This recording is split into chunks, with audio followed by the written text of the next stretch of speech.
அனைவருக்கும் கோபிநாத்தின் அன்பு வணக்கங்கள் நண்பர்களே. கோபம் எல்லாத்துக்குமே வரும். வர்றதுக்கு முன்னாடி இந்த பதிவை பாருங்கள். அதுக்கப்புறமா நம்ம கோவப்படலாமா வேண்டாமா அப்படிங்கிறத யோசிச்சுக்கலாம். அதுக்கு முன்னாடி ஒரு சின்ன கதை. ஒரு அடர்ந்த வனத்தில் ஒரு குரு, அவருடைய பையன், அவங்க மனைவி எல்லாருமே வசித்து வர்றாங்க. கூட ஒரு நாயும் வாழ்ந்து வருது. இந்த குருதேவர் எப்போதுமே காலையில் எந்திரிச்சதுமே தியானிப்பார். அந்த தியானம் முடிஞ்சதுமே இயல்பான வாழ்க்கைக்கு செல்லுவாங்க. பூஜை புனஸ்காரம் எல்லாமே செய்வாங்க. அது மாதிரி ஒரு நாள் இவர் தியானத்தில் இருக்கும்போது அந்த நாய் தொடர்ந்து குறைத்து கொண்டே இருக்கிறது. அந்த நாய் எப்போவுமே பார்த்திங்கன்னா அந்த குருதேவரோடையே இருக்கும். அந்த குருதேவருக்கு பக்கத்தில் ஏதோ ஒரு விஷ ஜந்து வருது. அதை பார்த்ததுமே இது குறைத்து கொண்டே இருந்து அதை பிடிச்சி அப்புறப்படுத்திடலான்னு முயற்சி செய்து அந்த நேரத்தில் அந்த குருதேவருக்கு பார்த்திங்க அப்படின்னா அது தொந்தரவாக தெரிஞ்சிருக்கு. கோபம் கொண்டு கண்ணை விழித்து சாபம் கொடுத்துட்றாரு. இனிமேல் நீ குறைக்காத இருக்கணும் அப்படின்ட்டு சாபம் கொடுத்துட்றார். அந்த நாயினாலையும் அதுக்கப்புறம் குறைக்க முடியல. அதுக்கப்புறமா உண்மையை தெரிஞ்சுக்கிறாரு. என்னன்னா அங்கே ஒரு விஷஜந்து இருந்திருக்கு. இதுக்கிட்ட இருந்து நம்மை காப்பாற்றுறதுக்காகத்தான் இந்த நாய் இப்படி பண்ணியிருக்கு அப்படின்ட்டு அவசரப்பட்டுட்டோமே அப்படின்ட்டு மனம் ரொம்ப நொந்து போயிடுறாரு. சரின்ட்டு காலங்கள் உருண்டோடுது. ஒரு மாதம் 2 மாதத்துக்கு அப்புறம் வீட்டில் இருக்கும்போது அவங்க மனைவி ஏதோ ஒரு தப்பு பண்ணிடுறாங்க. தப்பு பண்ணதுமே இவருக்கு கோபம் தலைக்கேறிடுறது. இருந்தாலும் அந்த நாயோட ஞாபகம் வருது. அவசரப்பட்டு நம்ம எதுவும் பண்ணிடக்கூடாதுன்னு திரும்ப திரும்ப அந்த கோபத்தோட உச்சிக்கு போகிறாங்க. 2 பேத்துக்கும் வாக்குவாதம் நடந்து உச்சிக்கு போனதுமே நம்ம எது பண்ணாலும் தப்பாயிடும் அப்படின்ட்டு வெளியே வந்துட்டு அவருடைய மகன்கிட்ட அம்மாவோட தலையை சீவிடு அப்படின்னு சொல்கிறாரு. சொல்லிட்டு கடும் கோபத்தில் அவர் வெளியே போய்ட்டுறாரு. அப்போவுமே அது தப்பு தான், இருந்தாலும் சொல்லிட்டு போயிடுறாரு. போனதுக்கப்புறமா அவருக்கு ஒரு ஞானோதயம் வருது. அடடா, அவசரப்பட்டு சொல்லிட்டுமே, பையன் வேற ரொம்ப அவசரப்பட்டு எதுவும் பண்ணிடுவானோ அப்படின்ட்டு ஒரு பதட்டமும் வருது. வேகமாக வர்றார். அதற்கிடையில் இங்கே பையன் பார்த்தீங்க அப்படின்னா, தாயில் சிறந்ததோர் கோயிலும் இல்லை, தந்தை சொல்மிக்க மந்திரம் இல்லை இல்லையா? அப்பாவோட வார்த்தையை நம்ம காப்பாற்றி ஆகணும் அப்படிங்கிற அந்த நிர்பந்தமும் அவருக்கு இருக்குது. இருந்தாலும் எதற்காக சொன்னார் அப்பா? என்ன அவசியம் இப்போ தாயோட தலையை வெட்டுவது? அதில் பாவம் உண்டாகும், அதெல்லாம் தாண்டி அப்பாவோட வார்த்தையை காப்பாற்றணும். இருந்தாலும் என்னத்துக்காக அப்படின்னு தெரியாமல் நம்ம ஏன் அந்த தலையை வெட்டணும், அந்த பழி பாவத்துக்கு நம்ம ஏன் ஆளாகணும்னு கொஞ்சம் யோசிச்சுக்கிட்டு இருக்காப்புல. அது காலம் தாழ்ந்து போகுது. இப்போ அவங்க அப்பாவும் சேர்ந்துறாரு. டே, நீ எதுவும் பண்ணிடல அம்மாவை அப்படின்ட்டு. இல்லைப்பா, நான் காரணம் தெரியாமல் எதுவும் பண்ணக்கூடாது இல்லையா, அதனால் நான் பண்ணலை அப்படின்னு சொல்கிறார். ரொம்ப சந்தோஷம் அப்படின்ட்டு அந்த குருதேவர் சொல்கிறார். பண்ண வேண்டாம், நான் அவசரப்பட்டு சொல்லிட்டேன் அப்படின்ட்டு.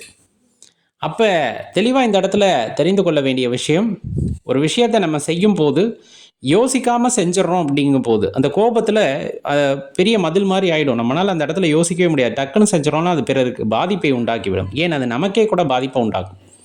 அந்த நாய் அவ்வளோ தோழனாக தான் இருந்தது. இன்றைக்கி அதனால் குலைக்க முடியல. இப்போ ஒருவேளை அந்த பையன் அப்பா சொன்னதை கேட்டு தந்தை சொல்மிக்க மந்திரம் இல்லை அப்படின்னு அவரும் ஒரு ஆத்திரத்தில் ஏதாச்சும் ஒன்று பண்ணியிருந்தாருன்னா இப்போ தாய் இருந்திருக்க மாட்டாங்க, இவருக்கு மனைவி இருந்திருக்க மாட்டாங்க. ஆனால் அந்த பையன் நிதானமாக யோசித்தான் என்ன காரணம் அப்படின்ட்டு. அதற்கான காரணத்தை தேடி அடைந்ததன் அந்த இடைப்பட்ட நேரம் இருக்கு இல்லையா, அதுதான் அவங்களுக்கு கிடைத்த பெரிய வரப்பிரசாதமாக மாறியது. அந்த உயிர் காப்பாற்றப்பட்டது. அப்போ நம்ம தெளிவாக தெரிஞ்சுக்கணும், இந்த நேரத்தில் நம்ம கோபம் அப்படிங்கிறது சாதாரண விஷயம் இல்லை. அது பெருசாக ரணமாக்கும். யோசிக்காமல் செஞ்சிட்டோன்னா அது பெரிய பெரிய விளைவுகளை ஏற்படுத்திவிடும். அதனால் நம்ம யாரெல்லாம் இழக்க வேண்டியது இருக்கும் அப்படின்னு பார்த்தோம்னா, நெருங்கிய உறவுகள், தாயாக இருக்கலாம், தந்தையாக இருக்கலாம், மனைவியாக இருக்கலாம், குழந்தைகளாக இருக்கலாம். நாம் படுற அந்த கோபம் அப்படிங்கிறது, ஒரு வினாடி யோசிக்காமல் அவங்க மேலே காட்டுற கோபம் அப்படிங்கிறது அந்த உறவை இழக்க செய்துவிடும். ரொம்ப உயிருக்குயிரான நட்பை இழக்க செய்துவிடும். காரணமே இல்லாமல் சண்டை போட்டுருந்துருப்போம், சம்மந்தமே இல்லாமல் அப்போதைக்கு இருந்த கோபத்தில். அப்புறமா நம்ம சமாதானமாகி நம்ம நண்பர்கிட்ட பேசினாலும் பேச மாட்டாங்க அவங்க. அதனால் ரொம்ப காயப்பட்டிருப்பாங்க. இது மாதிரி நல்ல உறவுகளை, நல்ல நண்பர்களை இழந்து விடுவோம் அதிக கோபம் வருது அப்படிங்கும் போது. அதுதான் அடியனுடைய குரு சொல்லும்போது சொல்லுவாங்க, ஒவ்வொரு தடவை கோபம் வரும்போதும் ஒரு மரப்பலகையில் ஒரு ஆணி எடுத்து அடிச்சுக்கிட்டே வா அப்படின்ட்டு. அப்போ ஒரு கட்டத்தில் நிறைய ஆணி இருந்தது. அப்போ அதெல்லாம் பிடுங்கு அப்படின்னு சொன்னாங்க. பிடுங்கிட்டு அதில் ஒரு வடு உண்டாயிருந்தது. அந்த வடுவை எல்லாம் சரி பண்ணு அப்படின்னு சொன்னாங்க. அதுக்கு வாய்ப்பே இல்லை. வடுவை சரி பண்ண முடியுமா? ஓட்ட போட்டாச்சு. அப்புறம் அந்த வடுவெல்லாம் சரி பண்ண முடியுமானா ஆகாது. அப்படித்தான். ஒருவர் மீது தேவையில்லாமல் கோவப்படுறோம் அப்படின்னா அவங்க மனசு புண்ணாயிடும். அந்த புண்ணானது வடுவாகவே இருந்துக்கிட்டே இருக்கும். என்னதான் இருந்தாலும் அந்த வடு அவர்களிடம் இருந்து கொண்டே இருக்கும். நம்ம மறக்க நினைச்சாலும் சரி, நம்ம மறங்கன்னு சொன்னாலும் சரி, அதை மறக்க முடியாது. அது பெரிய வடுவாக இருக்கும். அது நம்ம மனசுலையும் தான். ஒவ்வொரு தடவை கோபம் வரும் போதும் நம்முடைய மனதானது காயப்பட்டுக்கிட்டே இருக்கும். அப்போ அது நமக்கு பெரிய பாதிப்பை உண்டாக்கும். அப்போ அந்த கோபம் அவசியம்தானா அப்படிங்கிறத யோசித்து பார்த்தோம் அப்படின்னா, அது யோசித்து பார்க்கும்போதே அந்த கோபம் வந்துட்டு நீர்த்து போய்விடும். அந்த யோசனை இல்லாதனால், அதுக்கான நேரத்தை கொடுக்காததன் காரணமாகத்தான் பல பேர் பல விளைவுகளை சந்திக்க நேரிடுகிறது. முக்கியமான உறவுகளை இழக்க நேரிடுகிறது. அதனால் எந்த கோபம் வந்தாலும் சரி, எவ்வளோ உச்சக்கட்ட கோபமாக இருந்தாலும் சரி, ஒரு 5 நிமிஷம் இல்லை குறைஞ்சது ஒரு 2 நிமிஷம் ஆசுவாசப்படுத்திக்கிட்டு எதுக்காக இந்த கோபம் வந்தது, ஏன் அப்படிங்கிறத நம்ம நமக்குள்ளேயே பல கேள்விகளை கேட்டுக்கொள்ளும் பொழுது, தேவையில்லாத இடத்துல கோவப்படுற மாதிரி இருந்தது அப்படின்னா அதை அப்பயே தீர்த்திடலாம். இல்லை அது நியாயமான கோபம்தான் அப்படிங்கும்போது அதற்கு வினையாற்றணும். அதுவுமே பக்குவமாக வினையாற்றணும். விவேகமாக அப்படின்னு ஒரு வார்த்தை சொல்லுவாங்க இல்லையா, அப்படி செயல்படணும். எடுத்தோம் கவுத்தோன்னு அடித்தடி அப்படியெல்லாம் போகக்கூடாது. அது இன்னும் பல பிரச்சனைகளே வரும். சரியான முறையிலே நியாய தர்மத்தின் அடிப்படையிலே நாம் எடுத்து வைக்கின்ற சில வினாக்கள் கண்டிப்பாக அதற்கு விடையை கொடுக்கும். அப்போ எந்த இடத்துல வினையாற்றணுமோ அவ்விடத்தில் வினையாற்றவும் வேண்டும். ஒருத்தர் தப்பு செஞ்சுட்டாங்க, அதை குறித்து காட்ட வேண்டும். அது கோபமாக சொல்லணும்னு அவசியம் இல்லை. இந்த இடம் தப்பானது அப்படிங்கிறத நம்ம சொல்லலாம். ஒருவேளை அவங்களுக்கு அந்த பக்குவம் இல்லாமல் இருக்கலாம், எடுத்துக்கொள்ளக்கூடிய பக்குவம் இருந்தாலும் மீண்டும் மீண்டும் பலர் சொல்லும் பொழுது ஓ இது தவறுதான் போல அப்படிங்கிறத அவங்க உணர்ந்துக்குவாங்க. அதற்காக நம்ம கடுமையாக வினையாற்ற வேண்டும், அடிக்க வேண்டும், திட்ட வேண்டும். அது எல்லாம் யாரை பாதிக்கப்பட போகுது அப்படின்னு பார்த்தா முதலில் அது நம்மை பாதிக்கும். இப்போ கோவப்படுறோம் அப்படின்னா கோவப்படுறத அவங்க வாங்கிக்கிட்டாங்கன்னா பிரச்சனை இல்லை. சில பேர்த்துக்கிட்ட பார்த்துருப்பீங்க, நம்ம கோவமாக பேசியிருப்பாங்க, அவங்க சிரிச்சுக்கிட்டே கேட்டுட்டு இருப்பாங்க, நம்மளுக்கு இன்னும் கோவம் அதிகமாகும். இருந்தாலும் அவங்க அமைதியாகவே இருப்பாங்க. அது என்ன ஆகும் அப்படின்னா நம்மளை திருப்பி திருப்பி மேலும் தூண்டும். அப்போ அந்த கோவம் வர்றதுனால யாருக்கு பாதிப்பு அப்படின்னா நம்ம உள்ளுறுப்புகளுக்கு தான் பாதிப்பு.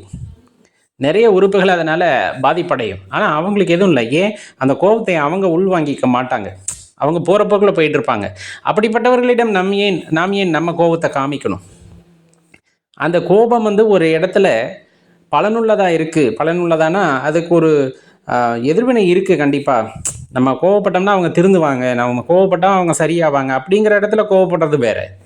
அவங்க அதை எடுத்துக்கவே இல்லை. அதனால் எனக்கு தான் பாதிப்பு வருது அப்படிங்கும்போது, தேவையில்லாமல் கோவப்படுறோம் அப்படிங்கும்போது அது நமக்கு தான் பாதிப்பை உண்டாக்குதுன்னா அந்த கோபம் நமக்கு எதுக்கு அப்படிங்கிறது தான் பெரிய கேள்வி. நியாயத்திற்காக கோவப்படலாம், ஆனால் அதுலேயும் ஒரு தர்மம் இருக்கணும். நம்ம உடலை கெடுத்துக்கக்கூடாது. நமக்கு வர்ற கோபம் பிறரை பாதித்து விட்டால் வேற, ஆனால் அது நம்மையே பாதிக்கிறது அப்படிங்கும்போது அந்த கோபம் தேவையானதா அப்படிங்கிறத யோசிச்சு பாருங்கள்.